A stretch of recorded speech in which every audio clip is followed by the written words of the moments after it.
The east side of Portage Place will have clinics, surgical centers, and other medical offices.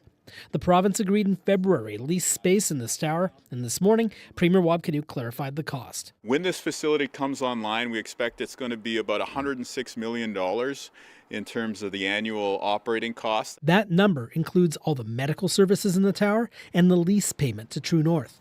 Last week, company president Jim Ludlow provided a general idea of the size of the lease. Tens of millions for sure. The Premier, however, won't say how much money the province has agreed to spend on the lease.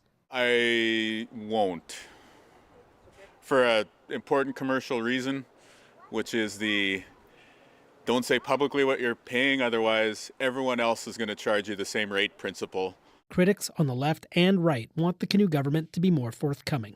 The Canadian Centre for Policy Alternatives says only disclosure can allow the government to be accountable for its spending. The Canadian Taxpayers Federation says the same thing. How are taxpayers supposed to know if this is a good use of money if the government won't break out the numbers? The other two levels of government have been specific about their support for Portage Place.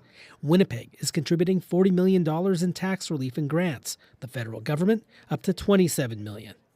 Manitoba's official opposition says it's not surprised the Canoe government won't be specific. Accountable, transparent are two words that I know that this government doesn't necessarily have in their toolkit. The purchase of this mall closes today. Construction on the redevelopment is supposed to begin next year and finish in 2028.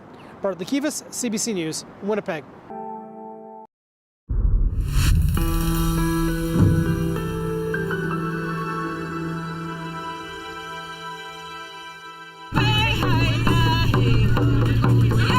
Put yourself in our shoes.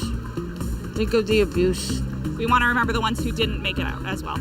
Every child matters. A sea of orange floods downtown Winnipeg as people gather to mark National Day for Truth and Reconciliation, also known as Orange Shirt Day. Good evening. Thank you for being with us tonight. Events were held right across Manitoba today.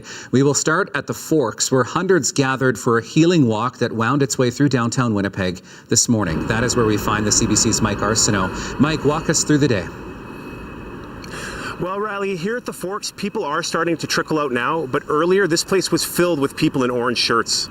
Supporters I spoke with say they're here to honor and remember the kids who never came home. And one survivor I spoke with says the walk helps her to heal from the lasting trauma of residential school. A convoy of motorcycles revved their engines and led the way for the 4th annual Healing Walk on Orange Shirt Day. Patty Crofton wore her jingle dress and waved as the crowd passed through the Forks. Crofton is a residential school survivor and a 60s scoop survivor. She says this day helps her to overcome her past traumas. We all come together and we're all healing together as one. And that's what we need. We need more understanding out there. The National Day for Truth and Reconciliation, or Orange Shirt Day, honors the survivors of residential schools and remembers the children who never made it home. Supporters and survivors walked side by side and made their way towards Main Street. Crofton says the day is a chance for everyone to reflect.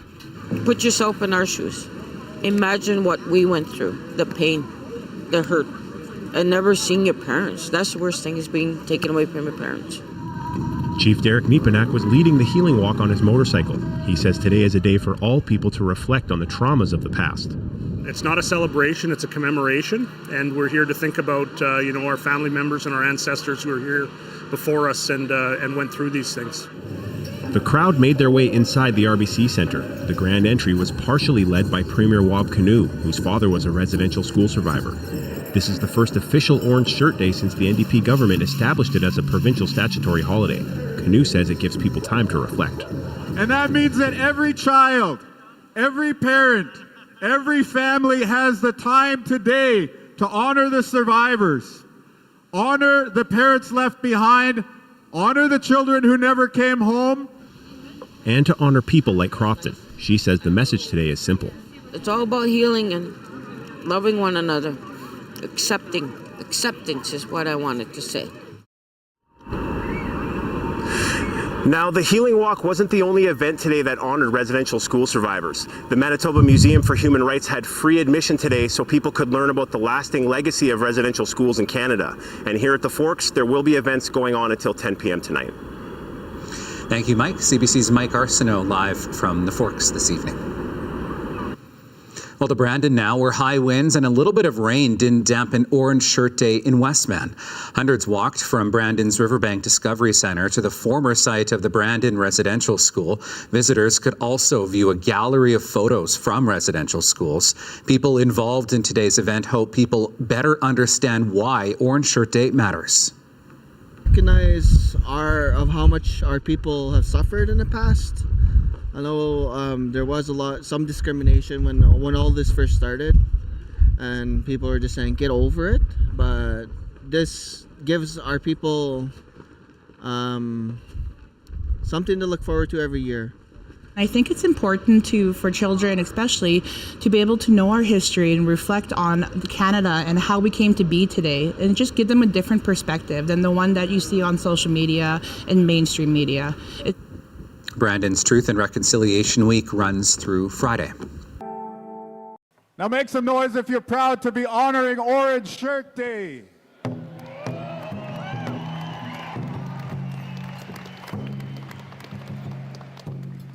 And I want to say to all the survivors in the building here today, can you put up your hand? Can you give us a wave so that we can honor you? Everyone here who's a survivor today, put up your hand. And now everyone around them, make some noise. Put your hands together. Sasa, quick, give them a big cheer. Let's show them some love.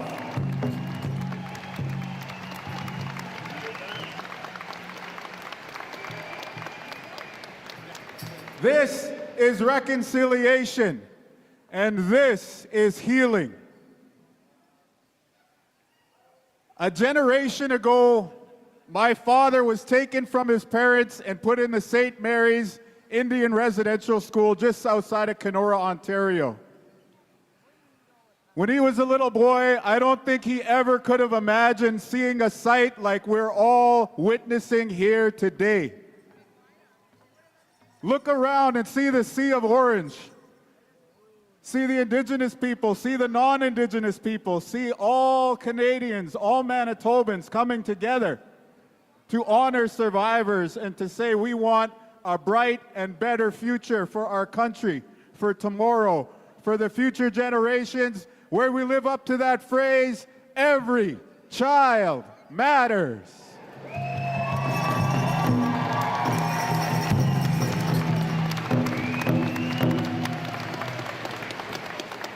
I want to shout out my colleagues over here, all the MLAs and the ministers. Give us a wave. I think this is the most government representation at Orange Shirt Day that we've seen to date. 1 year ago today, we came here and we said that last year would be the last time we celebrated an Orange Shirt Day that was not a statutory holiday. Today, we come back here. Orange Shirt Day is now a stat holiday in Manitoba.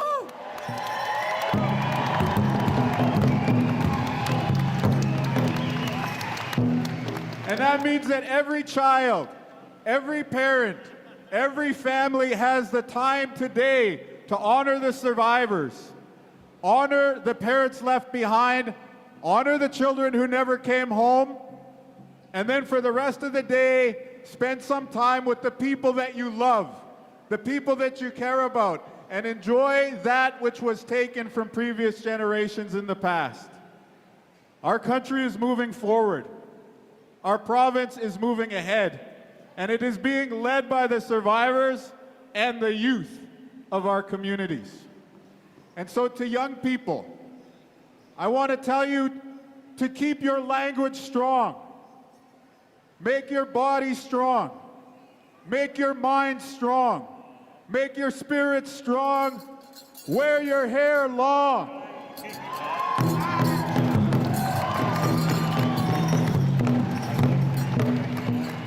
And when you do that, you will make the survivors proud, because you'll be proving that the people who started residential schools failed in what they were trying to do.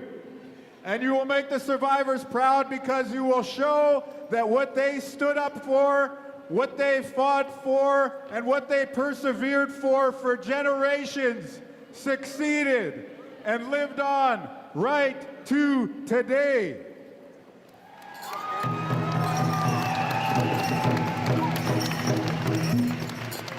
So I said thank you to the survivors. I said an encouraging word to the young people and to everybody in between. If you're not wearing regalia today, it's never too late to start dancing powwow.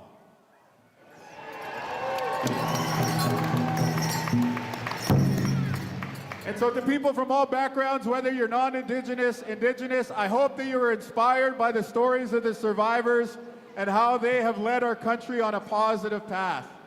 And to young people from all generations, I want you to go out, go to school, make the most of your lives, and be successful.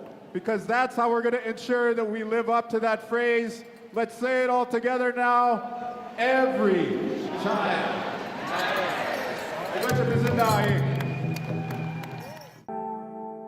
Now, as I just mentioned, when you're thinking of your next vacation, heading out to a farm might not be the first on your list, but Travel Manitoba hopes to change that.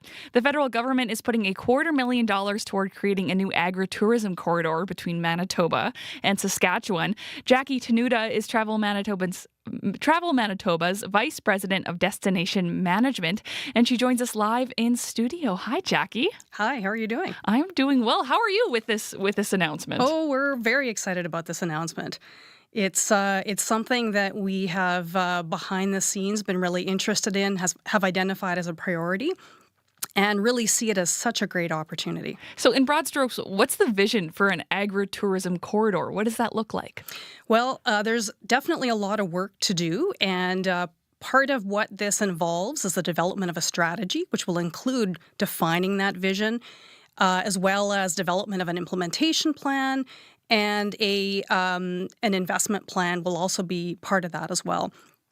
And we know Manitoba has lots of agriculture. You bet. So why is Manitoba a good place to offer agritourism? How do those work together?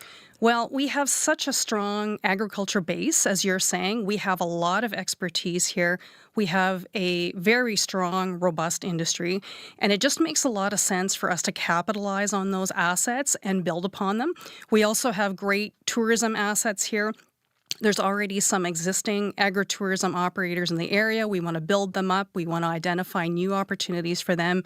And so there's definitely a lot of room to grow.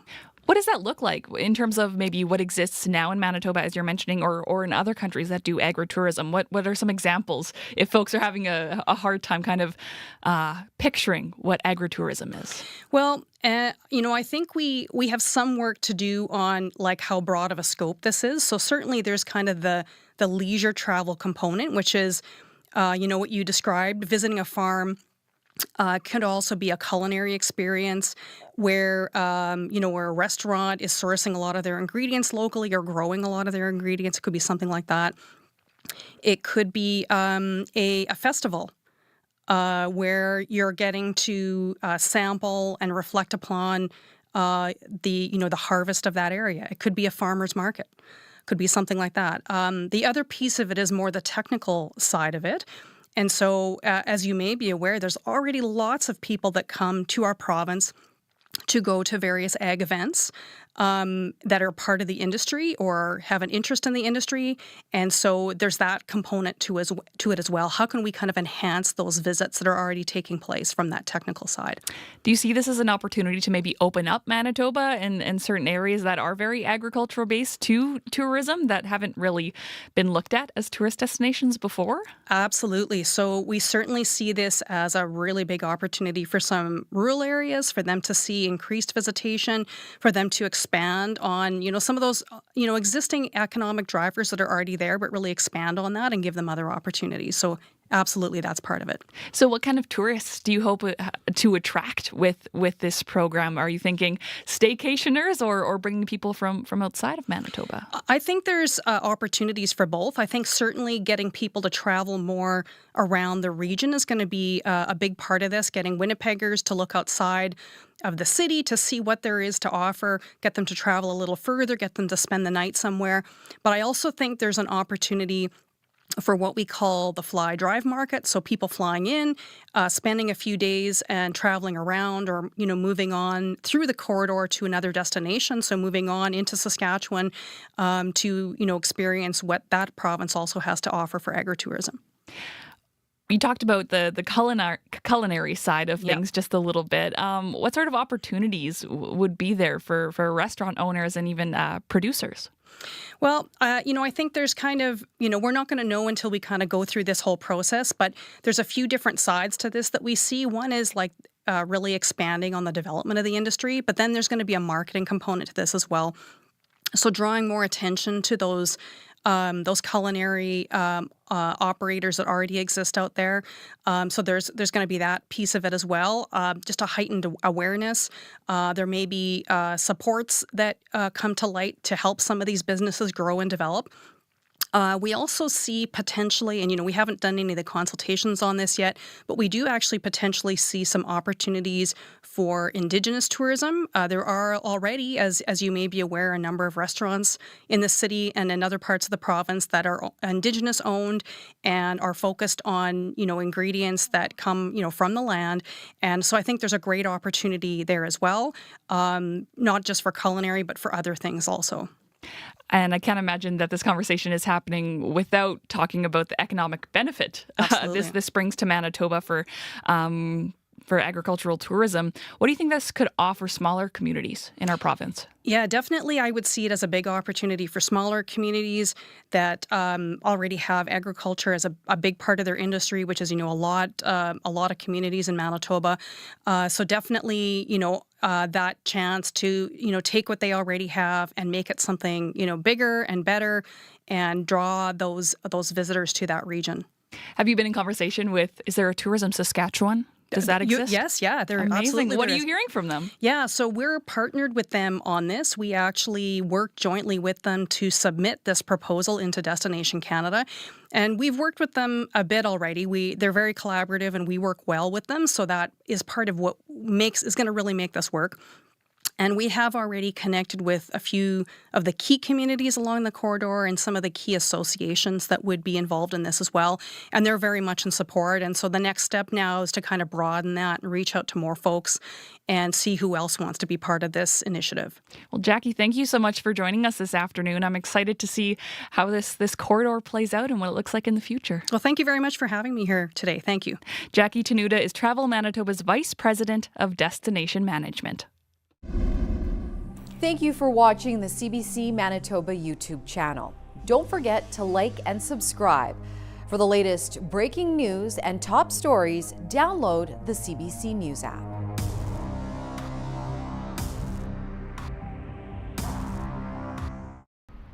On a walk with her grandma, the wounds Heavenly Monius carries aren't obvious. But up close, she's deeply scarred, both physically and emotionally. 6 weeks ago, Monius was mauled by 10 dogs in her home community of Norway House, Cree Nation. Me running away from the dogs, then getting scared, crying, and falling down, and that's when the dogs got me and started biting me, scratching me. Monius got a gash on her cheek and bites on her arm. She was flown to Winnipeg's Health Sciences Centre, and her face was stitched up from her ear down to her mouth. She's in a cast now because she can't straighten one of her arms, and she's been traveling back and forth to Winnipeg for therapy. Her grandmother, Lorraine Trout, says Norway House captured some dogs after the attack. But she says there's still lots of them running around, and she feels like leaders have forgotten about her granddaughter. Something has to be done to those dogs before they attack someone or kill someone. Pretty soon they're going to kill somebody if they don't do anything about those dogs. Norway House councillor Dion Clark says a bylaw for a dog registry is coming. Clark says they can't capture more dogs without knowing who they belong to. Monius is scared when she's home, and the questions don't stop. They say, what happened to your cheek? What happened to your arm? What happened? Can you tell me the story? Are you okay telling them, or? Not that much. I get anxiety because when I see a dog, because there's sometimes there's dogs in my school, like not in it, but around it. Monius' smile is back, but she worries someone could get hurt the way she did. Osten Shebekiget, CBC News, Winnipeg.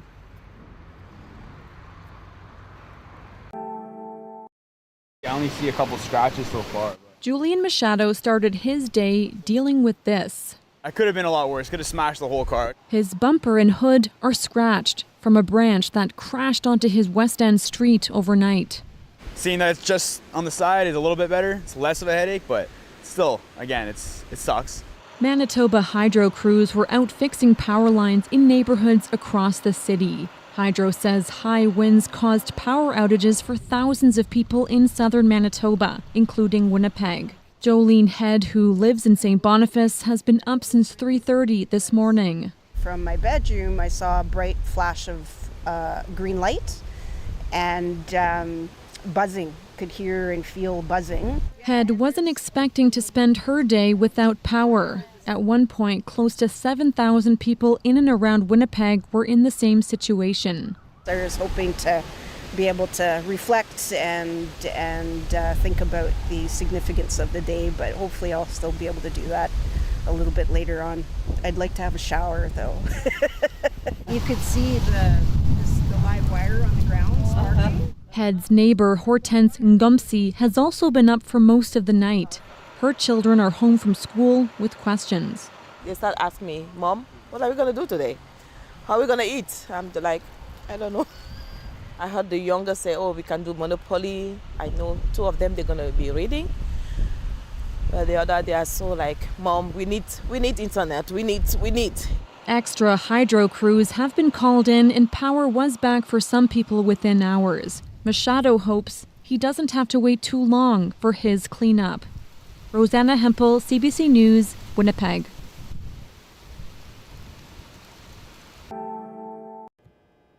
Jackie Travers has been working with oil and acrylic paint since she was 13.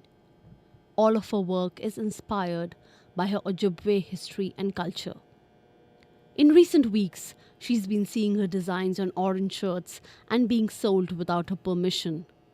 She's noticed this happening, especially in the lead up to the National Day for Truth and Reconciliation, also known as Orange Shirt Day. They don't credit me. They don't. What mainly happens is they're making profit off the trauma of Indian residential schools. Like, they don't really know the full story. They just know that it's a good time to sell t-shirts. Travers says she found 2 ads on Facebook selling her stolen designs. She says she watermarks all her art that she posts online. Either they remove the watermark or they got the first image from 5 years ago and they just put something over the circle and put a new put a logo in there, Every Child Matters. She says she's tried contacting them, but they didn't respond. It's stolen artwork, or it's this artist's work and that artist never gave permission. You know, they're just like, they don't care.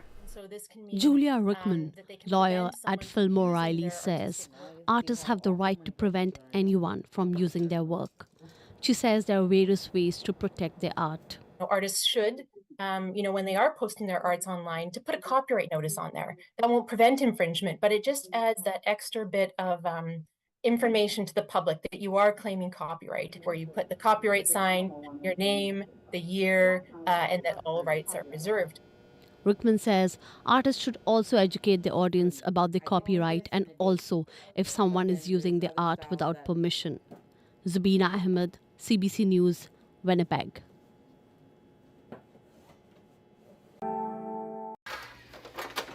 Hi, girls. Debbie Ross has been living in this hotel room for months. This is it. With just a few cherished possessions like her husband's ashes and her cats. But the rest of her belongings, such as her bed and other furniture, is still here at Birchwood Terrace, unused until Ross and her fellow tenants get the green light to move back in. And if people think that we are having a good time in here, you've got to give your head a shake. I'm not milking the system. I just cannot afford to go and move my stuff out. Tenants were forced to vacate with just 8 hours' notice after a serious structural issue was found in the steel columns of the St. James Building's parkade. No one from Birchwood Terrace will end up on the streets. In May, the NDP government announced the province will cover the housing for any resident that's been displaced, and they haven't stopped paying since. We asked the province how much money they've spent so far and how many people are still living in hotels. They got back to us and said they didn't know. The caretaker of the building told the tenants about 60 people are going to move back in. That means this could end up costing the government over $1 million when you look at the length of time that people have been staying in the hotels, plus the cost of the hotel. It could take years. These tenants say it's time the owner of the building, Ladco Company, be held accountable. They should take some responsibility for neglect. When you are owning a building, you should keep it up to standard. And they certainly haven't done that. And that Ladco should be paying their hotel bill. Honest to God, they should be paying the price for us. It should not be the city or the province. Ladco declined a request for comment. They sent a notice to tenants earlier this month saying they hope some people can move back in mid-October, but they will have to pass the city's inspections before that happens. Kristen Annabelle, CBC News, Winnipeg. That comes out into this one behind us, and that's where all the magic happens.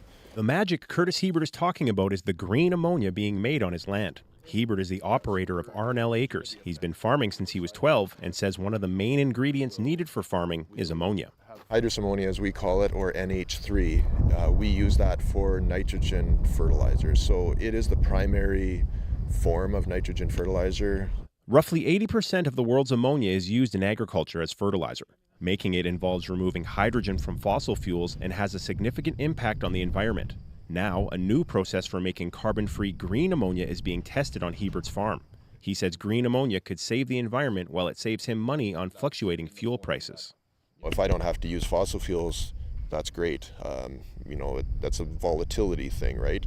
If we can be off the grid, I don't have to worry about the prices of all those things. Fuel Positive's green ammonia system uses hydrogen from water and nitrogen from the air. Those elements combined in this container using hydroelectricity, and the end result is carbon-free green ammonia. The Canadian company invented the containerized green ammonia production system. This gives an idea of how the process works. Fuel Positive kept the container closed to keep its new technology a secret for now. CEO Ian Clifford says one of the most important ingredients in making green ammonia is using carbon-free electricity. One of the reasons we're starting all of this in Manitoba is specifically because it's a green grid. It's low-cost electricity. Ammonia would be about up to here. Mario Tenuta is a professor of soil ecology at the University of Manitoba. He says making green ammonia could have a cascading effect that will appeal to major food processors and retailers. Very enticing for them. So yeah, this technology approach is being watched very carefully by many different groups in our food system. Having it right on site, have less problem with supply, and hopefully, remove some of the volatility in the price. Hebert says the system is controlled remotely and won't add to his workload. All he has to do is apply it. Mike Arsenault, CBC News, Sperling, Manitoba. When Befakadu Abitao saw Winnipeg Police Patrol Sergeant Jeffrey Norman park his SUV outside Kokeb Restaurant on Edmonton Street this past February, he immediately grabbed his cell phone and started recording. Then he went outside and told Ayele Abea to move his car because he suspected what would happen next. Abitao says for months he believed Norman targeted the back lane next to the Ethiopian restaurant, ticketing people who illegally parked there. He's always there. hunting purposely to find if someone is parking in the back lane. But on this day, what should have been a simple parking ticket ended up with Abea and his friend Tamarat Cisse getting arrested. Abea was driving for Uber that day when he says he had the urgent need to use the bathroom. So he parked his car in the back lane and ran into a nearby convenience store. When he came out, he saw Cisse and stopped to say hi. But when he went back to his car, Norman approached and asked for his driver's license. I said, "Hi, officer. Have I committed any crime?" And then I try and explain, but he wasn't willing to listen to my story. And he said, "I need to see your ID." And then I asked him, "Is this a crime scene? I don't see a police tape. I don't see a crime." Cisse and Abitao were mouthing off to Norman during the incident, and at one point, he asked them to move away. Yeah, please, move over there. I have a right to You can stay. continue. No, you do have a right, but you don't have the right to interfere with. I am We not didn't interfere. I am not So interfere. move over there. I am not please. interfere. Okay, Ya, move take it over off, there, Fernando. please. Continue recording, but move over there. The men didn't move. Norman called for backup. Then he arrested Abea for not handing over his license and came back to arrest Cisse. Both were told they had obstructed a police officer. Norman also seized Abitao's phone for evidence. Abitao says the men weren't doing anything wrong and were just frustrated with what they feel is Norman targeting their community. He just feels like he's very powerful in that uniform. He forgot that the responsibility that he carries with that uniform. I'm sure there are very good police officers who are doing their job to protect and make this community safe. But him, he has to stop. Winnipeg police say the operator of the garbage truck flagged down Norman because they couldn't access the bin in the back lane, and that's why he was in the area.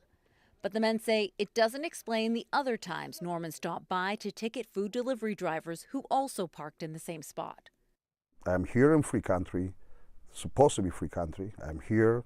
He's going to be personally attacking our community. Norman has been sued 10 times dating back to 2005. The allegations ranging from assault and wrongful arrest to unnecessary use of a taser. Brandon Trask is an assistant professor at the Faculty of Law at the University of Manitoba, who used to be a Crown attorney in Nova Scotia. He says Winnipeg police need to do more to address concerns about Norman.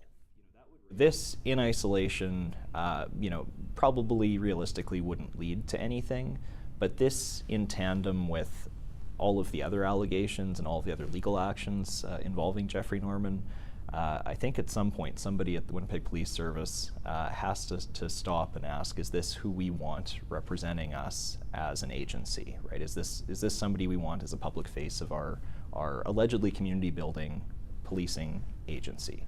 Abea and Cisse were processed and detained, then released 4 hours later on a promise to appear in court. The Crown ended up not authorizing the charges, but the whole ordeal left them traumatized. I was confused, to be honest with you. I did not know what was going on. Never in my life dreamed this will happen to me in Canada. After 5 months, Abitao finally got his phone back. He has since filed a complaint with the Law Enforcement Review Agency, but has no faith they'll do anything about Norman. Caroline Bargout, CBC News, Winnipeg.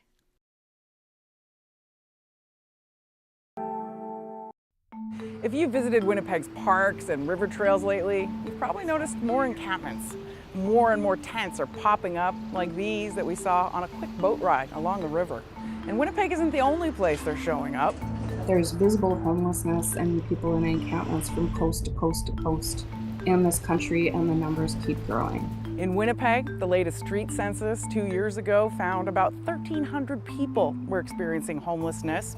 And Homelessness Winnipeg estimates that number has since gone up to 4,000. Meanwhile, a recent Probe research poll found about half of Winnipeggers surveyed don't think people experiencing homelessness should be allowed to stay in encampments as long as they like.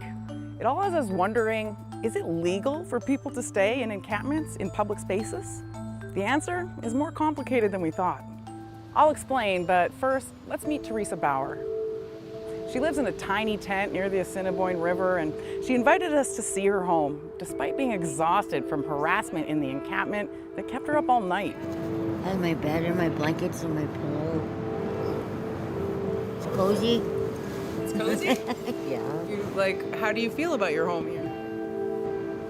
It's kind of shitty because it's kind of shitty. But I like my own place. Teresa's been living mainly on the streets since she was 12 when she escaped from an abusive foster home. Her brother, sister, and aunt also live in the encampment. She says her connection to family is essential, even if she found a home. I'll probably still come out here anyways. Why? Because I have family out here. So for Teresa, one of the stipulations of housing might be living near her family. This type of need falls under a legal premise called accessible housing. That's a fundamental part of a new framework guiding Canada's response to homelessness.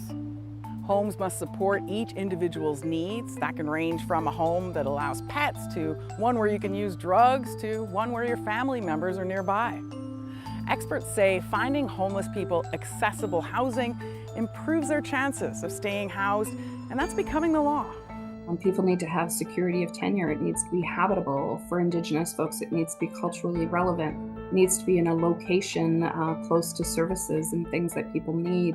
And it needs to be safe. We know that encampments are not the solution. The answer to encampments is adequate housing. Last July, there was 1 tent. Understanding accessible housing is important when neighbors start taking action to get them moved out. Teresa Hunter lives near some encampments on the Assiniboine River, and she alleges several in the neighborhood have been threatened and assaulted by people living in encampments. My husband being one of them. Somebody asked him for a light, he didn't have one, and so he had a hatchet waved at him, and that was right on the river trail, right not far from here. Hunter says she's contacted the city hundreds of times about fires, garbage, and aggressive behavior. We are really pressing the city to do something, and do something more beyond than allowing people to live in camps. People need to have shelter, and they need to be supported. Not bad. But what happens when people in the encampments don't want to leave? Can they be evicted from a public space? The short answer is, it's not that easy.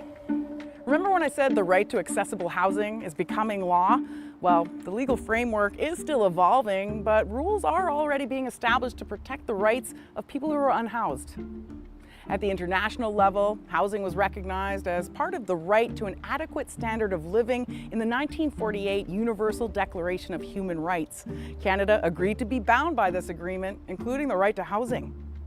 At the national level, the National Housing Strategy Act was enacted in 2019, recognizing housing as a human right.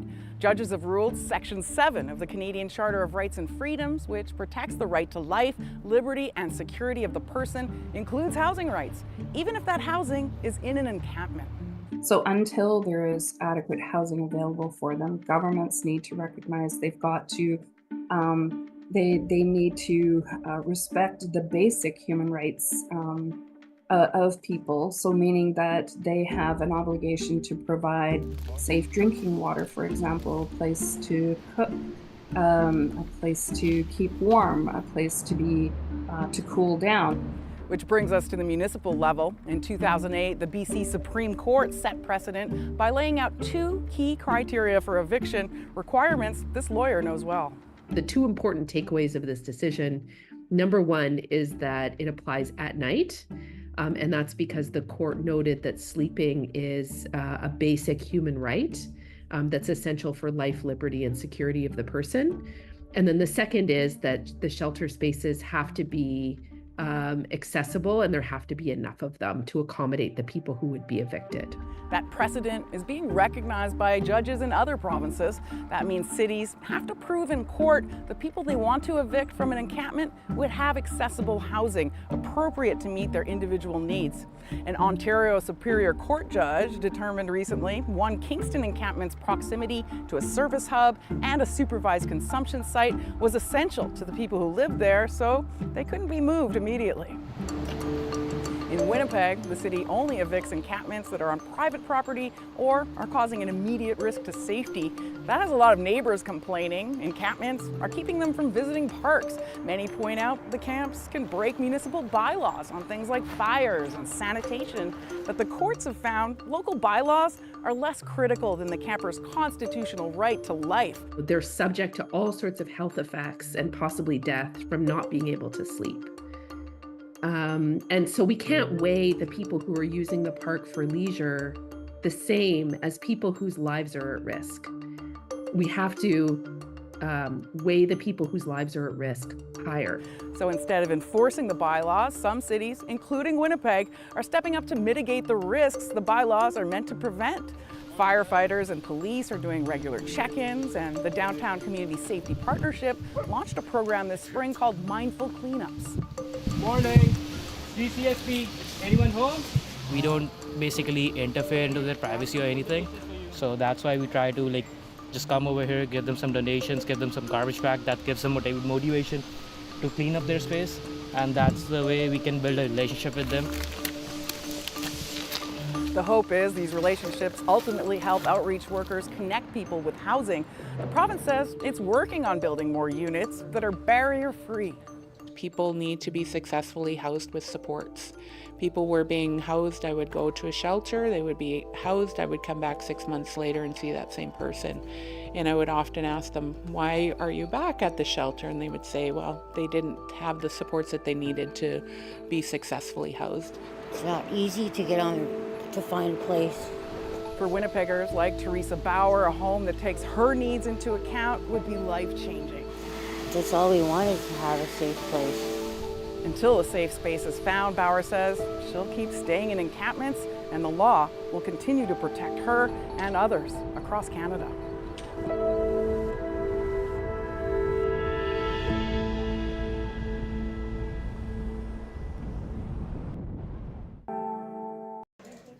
Today, Manitoba's health minister announced by the end of next year, self-referral mammograms will be available to women starting at age 45, with a goal to lower that age to 40 sometime after that.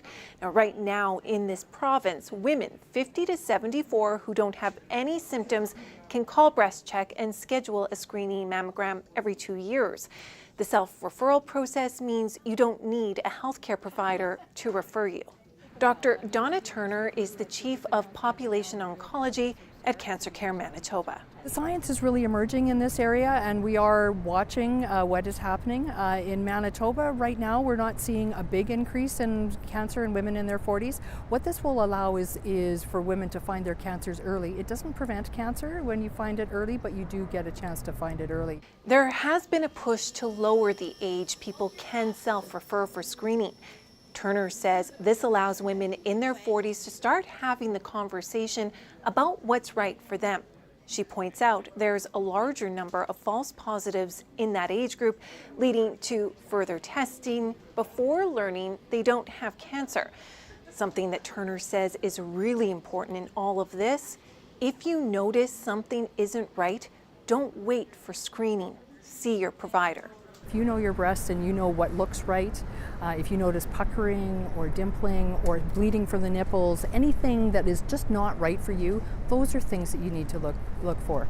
I mentioned earlier, this change isn't happening right away. Turner says it takes time to get the system ready to support more screening and everything that goes with it. Here's an example. Turner says right now there's about 16 technologists that are part of the screening program. They're looking to add 4 or 5 more. Alana Cole, CBC News, Winnipeg. I'm going to ask you this question first, actually, before I give it to your father. In your view, do you think that Indigenous people, First Nations people rather, are better or worse off since TRC actually released the 94 calls to action? We're better for it, having those calls to action, having those a path forward with concrete things that could be done and going forward. And we've seen a little bit of it brings awareness to those issues, and we've seen it's a little bit of progress on that as well. So we're better off for that. And over the past 10 years, people have been working, First Nation people and Canadians towards that, and also things outside those calls to action as well. So things are moving forward. What are your thoughts, Mayangan? I think there's been a huge fundamental shift in terms of how people are perceiving how we can live together as neighbors, especially I think with respect to Indian residential schools and its impacts and the after effects of living with the Indian residential schools and its effects on post-trauma within the Indigenous community. So where are you feeling that? Like, I'm wondering when if we're better to have the calls to action there, are there examples in your, the walk you walk in your own life in Manitoba where you feel, oh, I can feel the impact and an improvement for having those, discussions and such now? I believe that there's work towards systematic change internally within different institutions. Definitely at the educational post-secondary institutions that I've come into contact with. Do you think that those changes that you're seeing in institutions and systemic changes are because there's that sort of measurement there, saying, hey, you have to do this, or this is the call to action that actually has impact in your view in reality? I think there's work towards that, and definitely it's been a huge change from the 1990s. I think, when you had Mayor Glenn Murray actually talking about creating like an Indigenous table, that was unheard of back in the day. When I come back to Winnipeg, or I bring people from outside of Winnipeg, it's really strong just to see the impact or the visibility that we have now, and also when it comes to just our people being there and being visible, and different organizations that are there. It's powerful to see that. It's not always in other places. What does truth mean to you in the context of this conversation as a 26-year-old First Nations man? Yeah. For me, I think the most important part is the history, and I think that the awareness of the history, I think that's one of the strongest impacts that it's had, is people are really more aware of that impact of the history with the residential schools. What are the treaties? That's been really strong. So that's really the main pillar of the truth part. And Mayangan, how about for you? What does truth mean for you in this context? Definitely, truth to me means just understanding that this has happened. And people, and again, Canadian settlers need to understand that, Indian residential school has happened. It was genocide. And, they need to understand that. I think that really establishes a firm foundation. But is it reaching the dinner tables here? Is it reaching the community? Is it reaching when we're out? It's a tough conversation for Canadians to understand. And I think just having the opportunity to say, it was genocide. Then from there, let's continue that path forward with respect to reconciliation. And the framework for that is the Truth and Reconciliation recommendations. Certainly, it is a tough thing for Canadian settlers to think about. Because, for the most part, they haven't been living with the effects. Our communities have had to live with generations of Indian residential schools, and it's been a matter of life for us. Is that conversation different in your generation, Ondek? Just because, we've got like almost 25 years between the two of you, and I obviously can relate to what your father's saying because we're the same age in terms of that learning and coming to terms with almost and really knowing what this is. But is that conversation different among your generation in terms of the acceptance of what happened in this country and the real truth of the history here? Yeah, I can definitely see for Indigenous people my age that's taken for granted now, that the history wasn't positive. There's a lot of genocide is included in there, and also just the misunderstandings, and like with the treaties, people are being more aware of that, the importance of understanding the treaties. That's maybe still something that hasn't filtered down or filtered across to non-Indigenous people about the importance of the treaties, or the ways that they're still a strong way forward, and that they've been kind of misunderstood. Like, what does that mean for our rights to hunt and fish, for one thing, or what does that refer to language rights, or that kind of thing is still not out there, because it depends on your area as well. I'm just wondering, that there's obviously the teaching of the future 7 generations. So when you look ahead and you think about, your son, and you think about younger people, in the position we're at now, what's the most important thing at the top of the list for reconciliation for those generations to think about? So one of the things that, when we've had discussions with Andig and I, I've always said, you know what, Age, you are like the first generation to live without the Indian residential school system, or the second without, and having that community, having your parents, having your mom, having your uncles, all kind of supporting him. And for myself, my mother, went to residential schools, and she made the decision for me not to go to a residential school. That being said, I still had to live with almost like the dredges and the effects of that system. So I've always said that, I think, my generation is probably the prototype when it comes to living without the Indian residential school systems. And I think, when we talk about, making sure our children, have that support and they have that example of parents, wanting to provide for their kids in the best that they can do. I think that is what we need to do. It's what you just said is really significant. Your son's generation will be the first generation, without the residential school system of impact sort of, coming down. Yep. What did it mean for you then to not have that support system? And, how did that impact who you are and affect what you want to give to him? That you weren't able to have because of the history of this country? I've been blessed by an amazing mother. She, has supported her career and myself and our little family unit, along with 2 cats, with, language, with the Anishinaabe language. And she's been able to use that talent and that gift to provide for us. She knew that, living back out in the reserve when we didn't have running water, electricity, or land access, that, she had to move off reserve in order to build that career. And then at the same time, when she did that, she also provided me opportunities to learn about the world. Like, I'm hoping that when AJ is, 90 years old and he's with his grandchildren and his grandchildren, what kind of family do we have?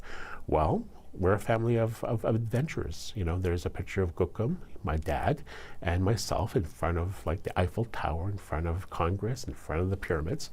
And I remember all these road trips we go on and with all of us. And I remember one time you wanted her to tell me a legend. And I think because we broke down on the road somewhere, but then we were sitting there hearing this legend that Kokum was told as a kid. I still remember that, and to know, where we come from, but also that we can go anywhere. Speaking Ojibwe, sometimes he says stuff in the airport or something. Let's go, Majada, or something like that, so we don't get understood. So in terms of the language in your family, which is obviously reclamation of language is a big part of reconciliation, how much Ojibwe do you speak, Andig? I think I'm getting to be fluent myself. When I started learning, it wasn't really a grand, vision. Oh, I'm going to learn the language. It was just something that was fun as a kid. But still, I think it connected with something that I felt I needed. So I just kept doing that, and I got to go with my grandma. So I'm lucky with that. Not everyone has their grandma they can travel around with and go to classes and learn from like that. That's for me what's been really important, and just made me feel so much stronger because, we're in, I don't know, Staples or something, and not something you associate with Ojibwe language, but then we're talking in there, or when we're traveling now we can speak. And I think one thing when it comes to language and culture, and it's like there is a divide, or there's a divide between the language speakers. Let's go do the younger people really want to learn, or it's like, what do we share? What do you share with them? And so that's something to kind of overcome. We're really, really, I guess we're really starving for that knowledge or that connection sometimes as young people. Are there challenges that you still might have in your daily life where you say, the message is not getting through, reconciliation, we need to do this so we can reconcile? I think when we had the election of a new provincial government with Premier Wap Kanu, I think that was a definitive fundamental shift in electing a First Nations man to be a leader of a province within Canada's confederation. because with First Nations and other Indigenous governments, they are beholden to program budgets and the service agreements that they have. And so there's no, you can't deviate what are acceptable expenses based upon those agreements. But having the opportunity to have your own source revenues to provide for programs and services not covered by those agreements is an opportunity for governments to increase the quality of life for their citizens. That, to me, I think is a fundamental shift, because you could have increases in program budgets, but you're still beholden to those operating agreements. Got it. Enabling First Nations governments to decide how they're going to make money and how they want to spend that money. Well, you know what? That makes a huge difference. That's a shift. It is a huge shift. Yeah. And you think that it's happening because the Premier understands, because he's a First Nations man? Absolutely. Yeah. I think it's really important to understand that, just like when we're talking about what does Bob being elected mean, right? What does it mean? It's important because he's from his community. What do you hope, Ondag, that people think about on Truth and Reconciliation Day? Well, it's understanding, what the truths are. Again, going back to, what's the history, but more concretely, just where do we go from there? How about for you, Mayingan? Where, as we move forward, what for you is the most important things people think about as we move forward with the calls to action and with reconciliation? So I think when you're looking at reconciliation and what the outcome that we wish to journey towards in terms of, and I believe we need to establish a vision that says, you know what, First Nations, Indigenous peoples need to have the opportunities to have Sunday dinner together. And the reason why I say that is because that means, that family has the parents are together, they have a stable house, they got a roof over their homes, you got the kids that are being fed good, nutritious meals, the grandparents are there, you have cousins coming in, and it's just a matter that, it's just establishing a healthy household that mainstream Canadians do on a regular basis. But for those folks that, First Nations families that, are struggling to make ends meet, they don't have that opportunity. And I think, just by having that opportunity to have families come together, it's not revolution, it's evolution.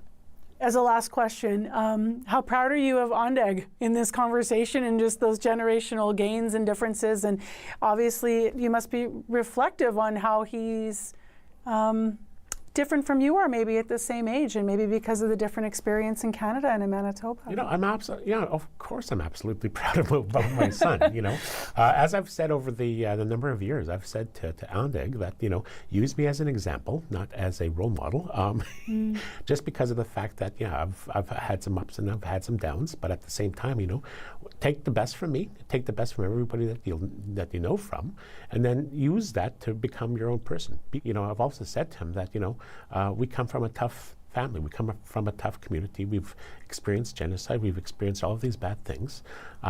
It doesn't make us resilient. I hate that word, but we are a tough people. Anything to add, Ondag, especially in listening to your dad reflect in this personal way? Just the other day, actually, I went to a naming ceremony for a little kid that was a week old. So that was really emotional to think about too. And that was something that they kind of get these sponsors in the community. They're kind of like their uncles or aunts, and then that was really special just to see that ceremony as done in an Anishinaabe when. So that was really moving for me to see that. So thinking also, for me, that's the next generation. What's going to be normal for them? What's going to change for them? So it's just nice to see that. I think we have a long road ahead of us, but I think with hard work, listening, being honest with each other, and I think, following through with commitments that we make towards each other and looking towards the humanity of who we are as people, and going beyond, the visual interpretation of what people think and should, an Indigenous person should be. What do you think that others might think that an Indigenous person should be? If you look at me, I'm like this guy, a big Native guy with a braid, and I should be like, speaking to the spirits.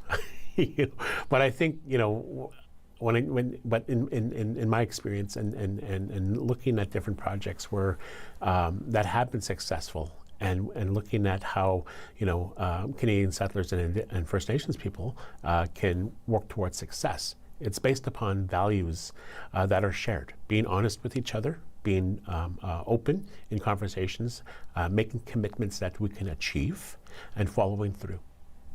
Thank you for being here. Miigwech. And thank you for being here as well, on Doug. Yeah, miigwech. Go! Get down there! Emily Beauregard's wish for her 18th birthday was to meet Maya Turner, the starting kicker and only woman on the University of Manitoba Bison's men's football team. Oh my God, you are amazing! On Saturday, her wish came true. Crazy, huh? Yeah, I do admire you. Like, I was watching your video and I was just like, I want to meet this girl. And I want to do the same as you do. It is really like a man world, but I think we can take our place in that. Turner has already done that. And it is good, no doubt about it. Maya Turner from 21 yards out. Last year, she was the first woman to play and score in a regular season U Sports football game. She made 2 field goals, including the game winner in overtime. The Manitoba Bisons have won this homecoming football game on the strength of Maya Turner. She instantly became a role model for other young women like Beauregard, who is also breaking ground as a rookie kicker on the Sherbrooke Cégep men's football team, the first woman in the league. Like, she kicked like asses on the field, and now I can talk with her and she can give me some advice, and so I think like a lot of girls saw her and was like, holy shit, she can do it, I can do it too. Yeah, I'm so humbled that she, like looks up to me and wanted to come out and see me play. I love to see other girls kicking footballs and playing on men's teams. All the way from Quebec, coming to watch the Bisons play. There was initially some doubt about having a female kicker on the Bisons, but that has disappeared. It was very impressive, but it was very nice to see you like win, because it was very sketch and I was very pissing on myself. So. They've embraced Turner and they welcomed Beauregard too. Beauregard and her father flew back to Winnipeg with the team. On Sunday, they got a tour of the University of Manitoba campus and the football complex. Welcome to the locker room. As the only woman on the team, Turner has her own changing room.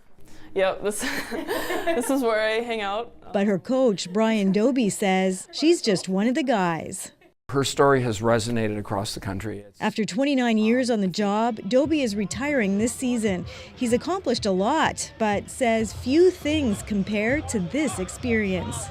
It's so symbolic of what anybody can do, regardless of race, gender, etc. Anybody leading the way and taking a risk. As for Turner, she's thrilled her accomplishment is inspiring other women who dream of kicking down barriers. Karen Pauls, CBC News, Winnipeg. I thought you might come in with some puff puff for us today, like to celebrate Nigerian Independence Day. We'll do puff puff on Friday, but today's more about the jollof rice and the amala. Nice. How do you feel about the day, Abby? How are you reflecting on it? Yeah, when that memo came sometime in June, I was excited about it, knowing that the province would be recognizing this, because it's something I've been watching from far away. Like, if you look at the New York, this time every year in New York, about 4,000 Nigerians come together to celebrate this big day, and it's recognized there. So I was like, okay, now this is a big one for us, looking at how far we've come from, the pre-independence, post-independence, the Civil War, and 64 years later, still standing strong together, and the country is still staying strong. We have a full interview about this coming up, but who will you think about personally as the flags raised today then? I will think about my parents, my grandparents, and my great-grandparents that told me about the history of that entity called Nigeria. Well said. Yes. Nigeria first celebrated its independence from colonial rule on October 1st in 1960. And here we are 64 years later, and the Manitoba government has officially introduced a bill to commemorate Nigerian Independence Day in our province. The announcement was made by Health and Seniors and Long-Term Care Minister Uzoma Asagwara, whose parents are from Nigeria. So today's the day. And to mark it, the Nigerian green and white flag is going to be raised at the Legislative Building at 8 o'clock, so just really minutes from now. So I'm very grateful my next guest before she heads over there is here in studio with us. Vera Obehi Kahiede is the president of the Nigerian Association of Manitoba. Hi there. Hi, Matsi. Nice to see you. Nice to see you. I have long time always heard your voice over the radio. Oh, that's really kind. Nice. So as you were listening to Avi reflect on what Nigerian Independence Day means to him, I saw you sort of listening and nodding. What does it mean to you, Vera? Nigerian independence is a story of resilience, and the theme of our year is our history and our beauty. That just reminds us of the struggle of a country, a struggle of liberation, and a struggle for self-governance, a struggle of unwavering determination for united and a sovereign nation. And coming today was the first time that the Nigerian flag will be raised in Manitoba, I am just overwhelmed with excitement and with a sense of fulfillment that the struggle continues. We'll continue, to be the resilient people. We'll continue to be people, that value integrity, continue people that are strong. What does that recognition mean to you as a Manitoban to see the flag go up today? That's just seeing the flag of Nigeria goes up remind me as an individual of the victory the founding leaders of Nigeria started 64 years ago, and the continuous victory. And that also shows me, remind me of the contributions of Nigerians to this economy. Nigerians, we are very hardworking people, resilient, and everywhere we go, we don't just stay there. We contribute. We make impacts. So saying that is reminding us as a people that we continue to make impacts and we will not relent in contributing our quarter to the province and to the city of Winnipeg. What do you have lined up for events? Because the flag raising is just one thing that's happening, right? There's things coming up on the weekend, I understand. Right. The flag raising is at 8 o'clock, 8:30 this morning. Then we have another gathering at the Ledge for 11:30, to commemorate, to celebrate with the elders of the community and few others. Then on the 5th of October is going to be the big party. Saturday. Nigerians, we are very loud people. I'm just trying to remind myself I'm a radio. It's okay. You get excited. It's okay. Abby will control your volume. He's got you. It's going to be get together with everybody, with the community celebrating the independence. There's going to be cultural display, and there's going to be music. There's going to be food, and there's going to be everybody's going to come out in their best attire, and on top of that, on the 5th, to be giving out 7 scholarships to deserving Nigerian students. This is the thing the Nigerian community has been doing for a few years now. So on that day, we'll be giving out scholarship to 7 deserving students from the Nigerian community. Are they at high school level students, or how old are the students? We have high school, and also we have those in the university, and even those doing their postgraduate. What's the importance of education culturally? How do you explain that? Oh my God, Nigerians, we are highly educated. Education is one thing that no Nigerian parent want to tell with. I'll just give you an example of myself. They will kind of tell you have to read, you have to study, you have to study. Some people think I'm crazy. I'm a chartered accountant, I'm a CPA. I'm also a chartered supply chain management. I have my NCMP. You kind of like, once you're up to what next, right? We are people that continuously, we just want to learn. We know there's so much to learn. And that is why in every field of study across the globe, you will find Nigerians excelling. They're not just there, as part of it. They are there excelling, contributing, and making meaningful impact in every facet of global stage. I admire that tenacity toward education. I love that you're giving out these scholarships. It must mean so much to the young people. Yes, and it makes so much to us. Like back home when we're growing up, or if you want to know, I'm in my late 40s, growing up, your parents wanted to become a doctor, a lawyer, or an engineer. So you have to study. You don't have a choice, What do you hope that fellow Manitobans who aren't Nigerian take away from today, what they understand about the importance of Nigerian Independence Day? Today is a day for us to revisit our history. Come to know us. So I would like to make reference to yesterday, which is the Truth and Reconciliation Day. Just like the Orange Day. When you say the Orange Day, you see people in their orange shirts. It kind of brings awareness, to the history, to the past, and that kind of guide us in our present, in our future. With what is happening today, people will start to know more about Nigeria, know our history, know our struggle, and know who we are as people.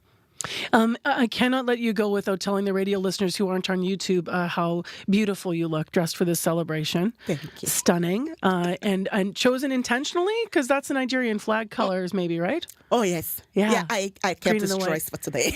I love it. Beautiful. Am I saying it right? You're Geli and you're Ankara. Thank you. Yes. Beautiful. And this Ankara is called Adure.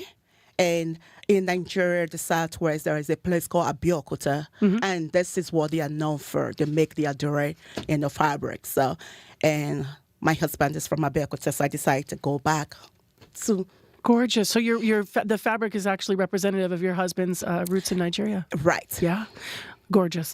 I know you're heading to the ledge for the flag raising. Thank you for making time for CBC. Thank you so much for having us. And I am inviting all of us to our Nigerian Independence on the 5th celebration.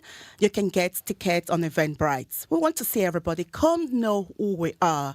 Come just celebrate. We are people of fun. Like they say in Nigeria, Igolado. And again, that means it's going to be loud. We're naturally loud people. People think we are proud, but we're just loud.